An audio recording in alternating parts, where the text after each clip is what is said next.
Welcome! If you want to customize volume panels styles in your TCL 20L, first step, go into Play Store and find volume styles application, this one. I'm already installed this application, so open.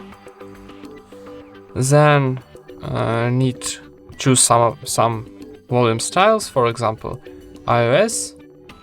Click Start in the top, and then need give permissions for this application. So press here, and then need to give accessibility into your settings. So choose this application and need to turn on. Then confirm.